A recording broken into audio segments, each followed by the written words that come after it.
Questions to ask after IT interview for IT specialists, what we should ask, what we shouldn't ask at the end of interview. My name is Alex Kara, my team for Spin Career is here together helping me in making this video. My team and I, we already helped over 100 students to get their first job in IT, so let me dig into this topic. Let's get started.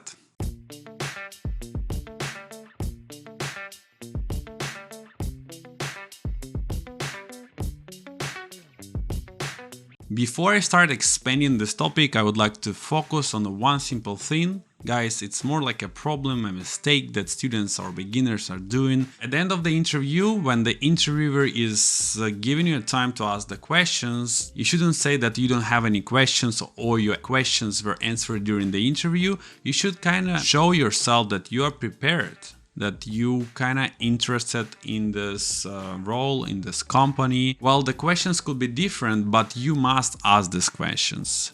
And the interviewer would be kind of surprised if you don't. Most of the interviewers, they do that interviews like maybe every week or every day, and they meet a lot of candidates. So the interviewers may get even a better picture if you ask good questions after the interview is done. Even though the interview wasn't that great, by questioning the interviewer with the good things, good questions, you may show kind of like a better, like I said, picture. Another reason why I would suggest you to ask the questions is basically during the whole hour or 2 or 3 or 4 hours of that interview, most of the answers were only provided by you.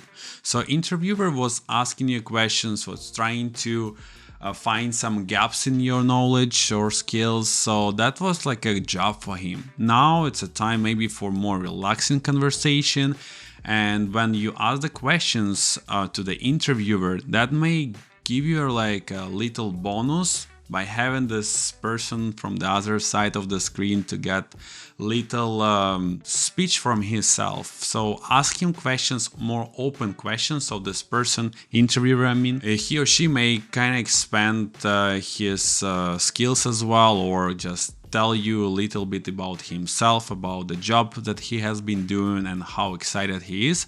This is always good, having like a conversation not only from your side but also from the interviewer. In general, I had examples of my colleagues when the interview was like done almost 90-something%, like over the 90% by the questions to the interviewer.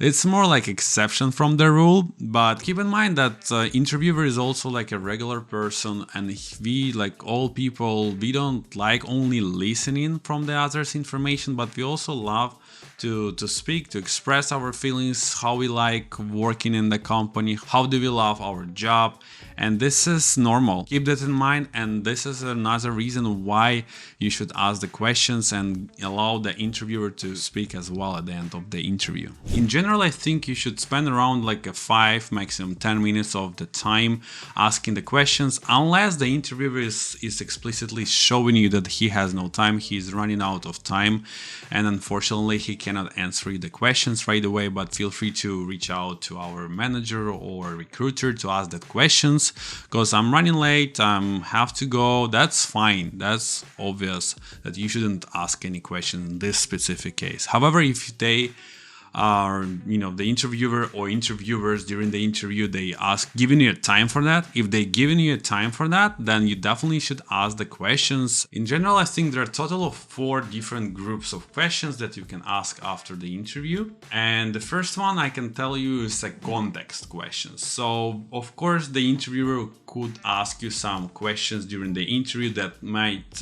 surprise you, that you heard, and you could think, okay, so probably these guys are using this technology, so let me check more information about how do they like working with this technology or working with this tool. So go ahead and ask that question right away and show your curiosity, show that you are kind of a person who likes something new, to learn things new, because it's IT, it's technology, it's all about that. The second type of the questions is kind of like cultural. So the cultural types of questions would get a little bit a better picture for yourself about how the interviewer actually likes working in this company and how good is the company in general.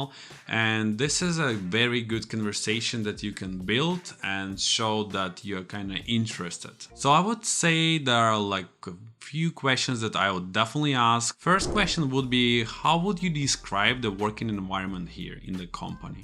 And maybe another one, maybe what is your favorite part about working in here in this company? It's more like open questions to allow the interviewer to think a little more. It's open questions, so makes that person to communicate and just relaxing, answering those questions in a way that interviewer kind of think appropriate.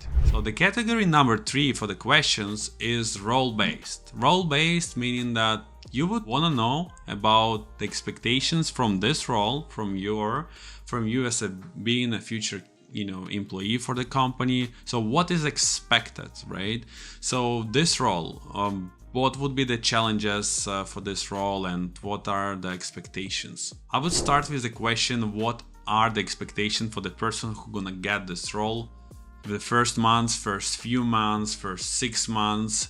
So what is expected to do exactly? What is the percentage of this expectation and that expectation? So just talk, have a normal conversation and ask as much as more details. And additionally, you can ask about the challenges. What could be the challenges you foresee for the next maybe 6 months for doing this job in this role? And very good 2 other questions would be that what would be my next steps for the interview, and also how would my performance be measured for this position. Usually companies have some kind of a process like annual or every 6 months some kind of evaluation of your skills, and your manager would set up some goals, and this process can be explained during the interview. That's normal process. All the companies in IT, tech companies, they have their own specifics, own policies, and you may expect or may not expect any kind of salary raise, title change next year or next 6 months or every 6 months or every year. So that's a cool thing to know.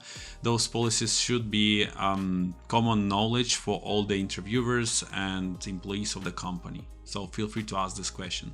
Okay, and the last category of the questions that I would suggest you to ask on the interviewer would be the hesitation type of questions. So maybe that would help you to close some kind of gaps that the interviewer may have after that interview about you. So let's say interviewer was thinking in his mind that, yeah, this person probably is not good from the technical side, or maybe he is amazing in technical side and his soft skills in the specific area are not excellent. So asking this type of questions may break those kind of false false information in the head of the interviewer. So you still have chance to do that, right? It's maybe not too late, so keep that in mind. But you have to be really kind of careful with those questions, because in my experience, I have done a lot of interviews as the interviewer, as well as I have been interviewed by a lot of companies, by a lot of interviews as a candidate for position. So I know that sometimes the candidate might ask, okay, how bad was that? Or how was it that bad? So those kind of questions are the very red flag for me. So person after the interview might feel that he was totally harmful after the interview, and we shouldn't show that, because sometimes the interviewer, when we do our job, when we do the interviews, we might went through a lot of interviews before, maybe not a lot, but a few others candidates were not that great as you are. So maybe you are a good candidate because you have a better English, or you have a better skills for communication as just a normal person, or you have a better technical side that is amazing. Don't be kind of too skeptical to yourself. If you are skeptical to yourself, don't show that. Don't show that, because that might result in the red flag for the interviewer. Have I answered all of the questions that you have for me? Do you have any hesitation about my qualifications? Based on what we have talked with you during the interview, is there anything specific that causing you hesitation about my fit to this role, for this position. And finally, you can ask the question maybe, how do I compare with other candidates for this role, for this position? This is a tricky question because most of the interviewers wouldn't give you an answer at all. Maybe would tell you that, yeah, you were doing good, something short, but do not expect the feedback for the interview. Do not expect that much information about how was everything great or how bad everything was. Maybe if everything was well, then you get a better feedback. If that wasn't good enough, then usually the interviewers wouldn't give you any feedback, and they would tell you that the HR or recruiter gonna reach out to you after the interview and will give you a feedback. Or you can ask the feedback from the recruiter, because there are other candidates. We have to organize the feedbacks in our system, and then you can request that feedback so the company can provide it to you. So basically, those were the main ideas, the main categories for the questions. Obviously, you can ask way more questions for those groups, but never say that you don't have any questions. At the end of the interview, you should show the interest. You should show that you're ready to make that company better company. And your interest is very important. That's the time when you show your interest becoming a part of the company. Show them that you have prepared for the interview, show that questions and willingness to be a better engineer. That was Alex Kera. I'm gonna work on more interesting videos that gonna help you to answer the interview questions and becoming an IT engineer, getting your first job offer or next job offer, doesn't matter. So subscribe and hit the like button.